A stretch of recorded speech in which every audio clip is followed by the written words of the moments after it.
హిందూ మహాసభ జరుగుతుంది, ధర్మరక్షణ సభ. అసలు మనకి ధర్మరక్షణ సభ ఎందుకు అసలు? జై శ్రీరామ్ అన్న, సుమన్ నా పేరు. ఈ ధర్మరక్షణ సభ అనేది ఇల్లీగల్గా వచ్చిన బర్మా వాళ్ళు, రోహింగ్యా వాళ్ళు మన హైదరాబాద్ని ముఖ్యంగా మన బాలాపూర్ ప్రాంతంలో చాలా ఎక్కువ చొరబడిపోయినారు.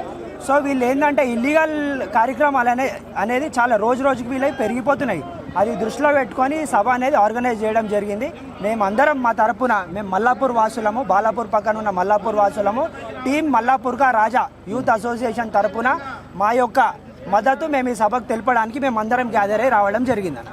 అయితే హైదరాబాద్లో రోహింగ్యాలు, అది కూడా ఓల్డ్ సిటీ అడ్డగా, ఓవైసీ అండగా ఉన్నారని చెప్పి అనుకుంటున్నారు. అది ఎంతవరకు అనుకుంటున్నారు? 100% నిజమన్న. అది వాళ్ళని ఒక ఓట్ బ్యాంక్ లాగా ఈ పెద్ద పెద్ద బడాబాబులు అనేది యూజ్ చేస్తున్నారు. ముఖ్యంగా ఈ ఎంఐఎం పార్టీ వీళ్ళని స్ట్రేట్ అవే ఒక 20,000 మంది ఉంటే 20,000 మంది ఓట్లు, 30,000 మంది ఉంటే 30,000 మంది ఓట్లు వాళ్ళని తయారు చేసి పెట్టుకొని వాళ్ళని ఎలక్షన్స్ టైంలో వెపన్స్ లాగా యూజ్ చేసే గెలుస్తున్నారు వీళ్ళు. లేకపోతే వీళ్ళు చేసిన డెవలప్మెంట్ ప్రోగ్రాంలు ఏమున్నాయన్న ఓల్డ్ సిటీలో? ఓల్డ్ సిటీ ఇట్లా ఎందుకు ఉంటుంది డెవలప్ చేస్తే? వీళ్ళని అనేది ఒక వెపన్ లాగా యూజ్ చేసి ముందు ముందు మన ధర్మానికి ఇది చాలా ముప్పు అన్న ఇది.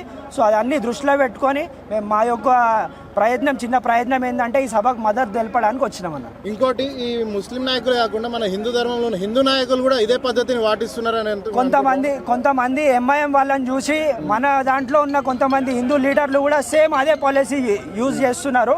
అది 100% నిజం. అది యాజ్ ఏ బాలాపూర్ వాసిగా నేను అది 100% ఒప్పుకుంటున్నా.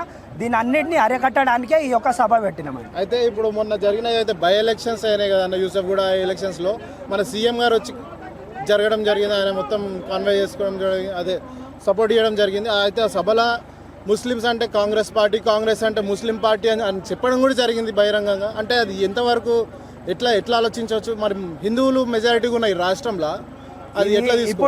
ఇప్పుడు వెనకటికైతే మన కాంగ్రెస్ లీడర్లు ఆలోచించేటోళ్ళు, ఏమన్నా మాట్లాడాలంటే సెక్యులర్ పార్టీ అని చెప్పుకునేటోళ్ళు. కానీ ఇప్పుడు బహిరంగంగా ముస్లిమ్స్ అంటే కాంగ్రెస్, కాంగ్రెస్ అంటే ముస్లిమ్స్ అని వాళ్ళే చెప్తున్నాం. ఇక మనం ఆలోచించుడు ఏముంటుంది? సెకండ్ థాట్ లేదు. స్ట్రేట్ అవే వాళ్ళ మద్దతు అనేది ఒక పక్షానికే చూపిస్తున్నారు. మన హిందువులు అనేది ఏకం కావడానికి ఇది సరైన సమయం. ఇది మనం అందరం యునైటెడ్గా ఉండి స్ట్రాంగ్ అయితేనే మనం పోరాడగలుగుతాం. ఇది పెద్ద సమస్య ఇది మన హైదరాబాద్లో ఇప్పుడు. అంటే కేటీఆర్ కూడా ఒకప్పుడు అన్నది జై శ్రీరామ్ అంటే మనకేమో కడుపులు నిండుతాయా అని ఒక మాట కూడా అనడం జరిగింది. అది అంటే వీళ్ళు ఓన్లీ ఇట్లా రాజకీయం కోసమే హిందుత్వంని వాడుకుంటున్నారా? 100% రాజకీయం కోసమే మన హిందువులను వాడుకుంటున్నారు. కొంతమంది మన హిందువులు వాళ్ళకి మద్దతు తెలుపుతున్నారు. మరి వాళ్ళు ఎట్లాంటి హిందువులో, మరి వాళ్ళు హిందువులో కాదో అనే అనుమానం కూడా రేపట్టాల్సి వస్తుంది వాళ్ళపైన. అంటే ఇప్పుడు రాబోయే తరాలకు ఏం చెప్తారన్న? మరి ఇప్పుడు రాబోయే తరాలకు నేను చెప్పేది ఒకటే, మన హిందూ ధర్మంని ఈ క్యాస్ట్ సిస్టమ్ అనేది కొంచెం చాలా వరకు దెబ్బతీయడం జరిగింది.